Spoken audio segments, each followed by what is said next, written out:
Danger Dolan.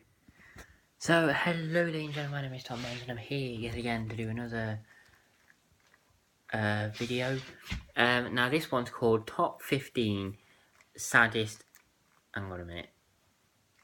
Just, my TV's just... Come on, I want to make sure. Hang on. Oh, what? Hang on.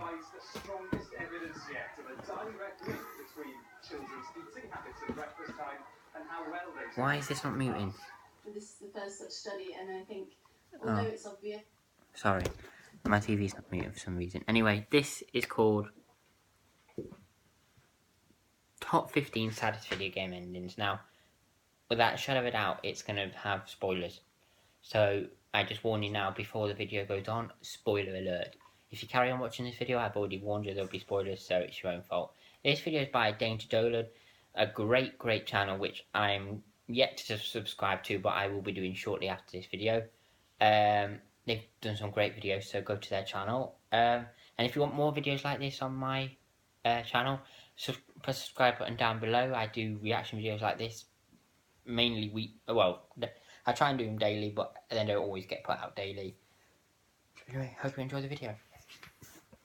From noble sacrifices that bring a tear to your eye to ignoring the needs of the world and saving a girl, we count 15 of the most depressing video game endings of all time. So just a warning, obvious warning, this countdown contains spoilers for 15 different story-driven games, the most recent of which came from November 2013. If you're not cool with this, stop watching now. Number 15. The Last of Us is the latest game by Naughty Dog and has been universally praised for its dreary look at what happens when society breaks down.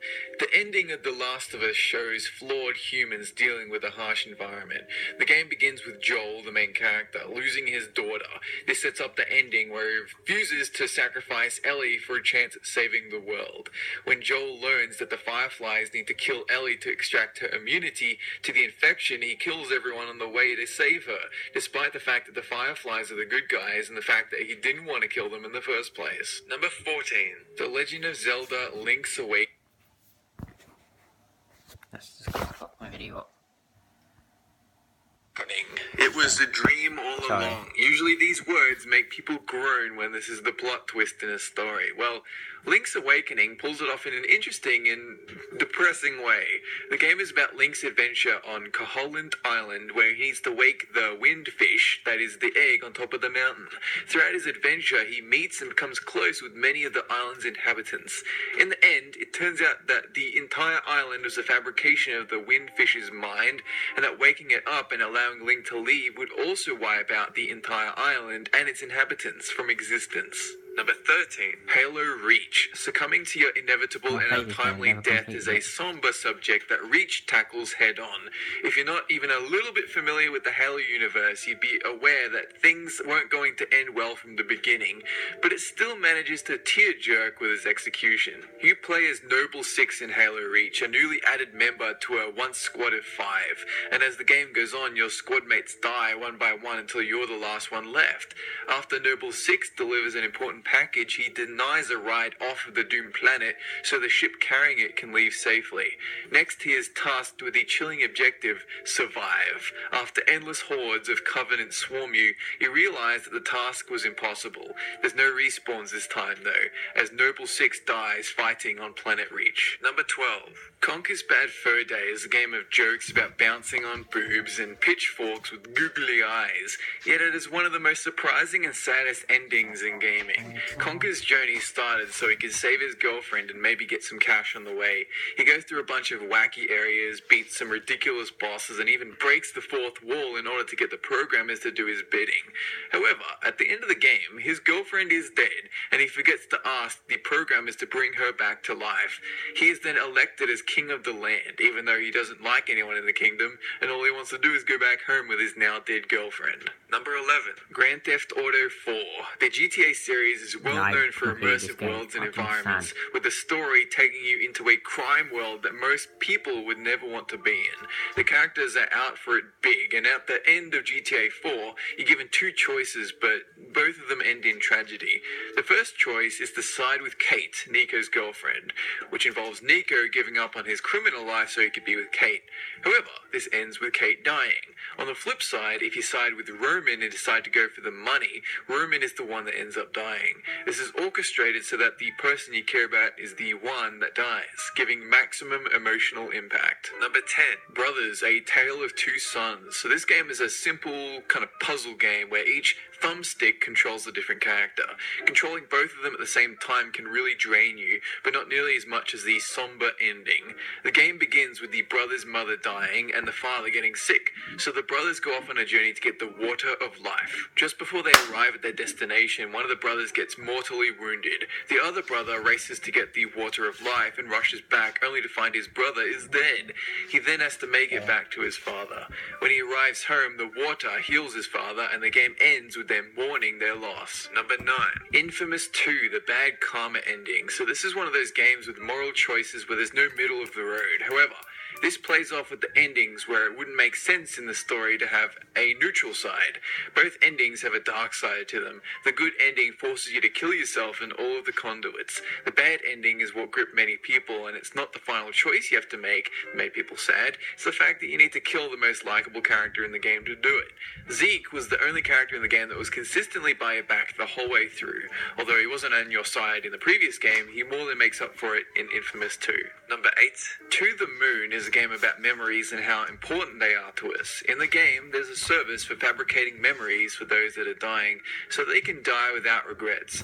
The plot takes place within Johnny's memories. Johnny lost his twin when he was a child. His mother gave him beta blockers to erase the memory, but it also made him forget about meeting his future wife, River, where they met at a carnival, looked at the stars, saw a rabbit constellation with the moon as its belly, and talked of meeting at the moon at next year's carnival. When River died without being able to jostle his memories of their first meeting, Johnny was left with regret and a desire to go to the moon. The scientists managed to fabricate the memory of him going to the moon, and the game closes in on Johnny's fake memory of reaching the moon as he dies. Number 7, Heavy Rain, Sean dies. So the story in this game discusses loss, addiction, and psychopathy. The plot takes many twists and turns. Pretty much anyone can die. Thanks to the dynamic nature of the story, it has many different endings, but those in which Sean, Ethan's son, dies are by far the most depressing. If Ethan fails to save Sean from the origami killer, it sends him into a spiral of depression that eventually leads to his death. There are multiple ways this happens, but all of them are by suicide. Then there's the FBI agent Norman, who struggles with the addiction to his augmented reality glasses and a fictional drug called tryptocane. The only good ending for Norman is his total rejection of both tryptocane and the glasses. Otherwise he will die from overdosing or he will go insane. Number 6, Shadow of the Colossus is a game where you climb and topple giants. The story surrounding the game covers the preciousness of life and death. You cannot have one without the other.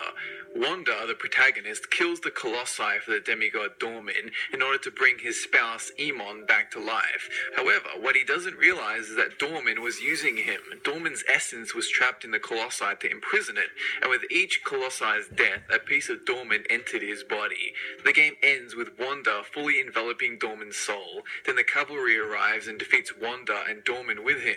Emon then wakes up and finds Wanda, who had returned to an infant. Emon will never know what Wanda did for her, and Wanda does not get the reunion he hoped for. Number 5, Metal Gear Solid 3. So this is the tale of double-crossing, triple-crossing, nuclear threats, and secret organizations. The main character is Naked Snake. His part is to kill the boss, his double-crossing mentor, and the lackeys that follow her. What Snake didn't know until after he killed her was that the boss was under orders from the US government and that she never actually defected to the Soviet Union. The boss would go down in history as a war criminal and an instigator of nuclear fallout. Only Snake could know the truth of her valiance, and so Snake saluted her grave and continued with his duty. Number 4, Red Dead Redemption. This game begins with John Marston, a former outlaw, being sent to Texas to take down the rest of his former gang. John does this in order to be granted amnesty for himself and his family. However, even after he finishes off the gang, he is hunted and killed by government officials. The game then moves 3 years into the future, where John's son is seeking revenge for his father, which he succeeds in, but now the criminal past John sought so desperately to keep from his family had caught up with him. Number 3, Soul Sacrifice's original ending showed the futility of your entire adventure, but it also tries and succeeds with flying colors to humanize Magusa, who is essentially a god of destruction and mayhem.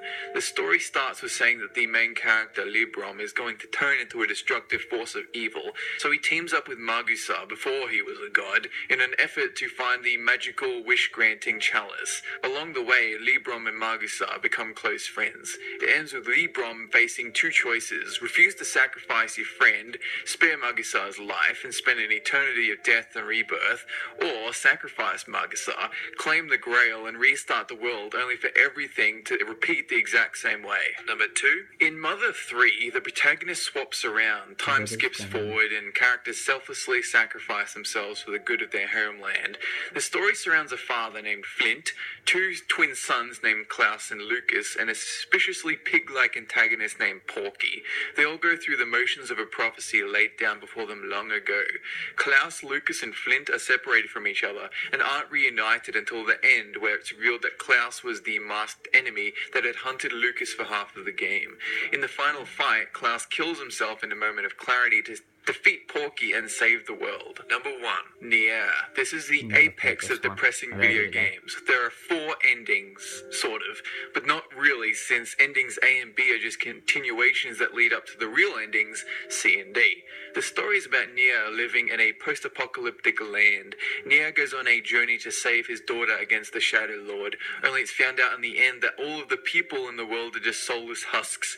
The Shadow Lord is in fact Nier's soul, and every shade that you killed throughout the game was a person's soul.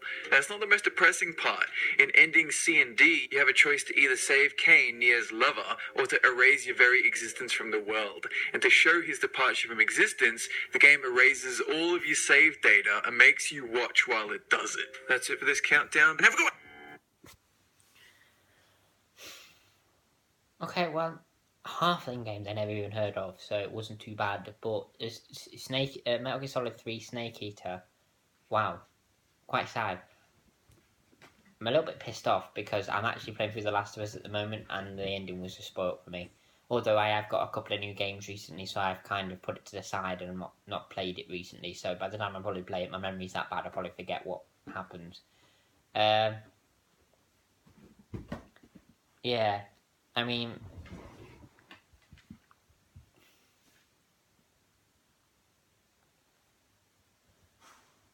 some of them endings, because he didn't go into the greatest of detail, they didn't come out as that sad. But you can imagine when you're playing it and you've got into the game and you're emotionally involved in the game that it's quite sad. Anyway, I hope you enjoyed this video. As I said, if you want more videos like this, hit the subscribe button down below. Thank you, and goodbye.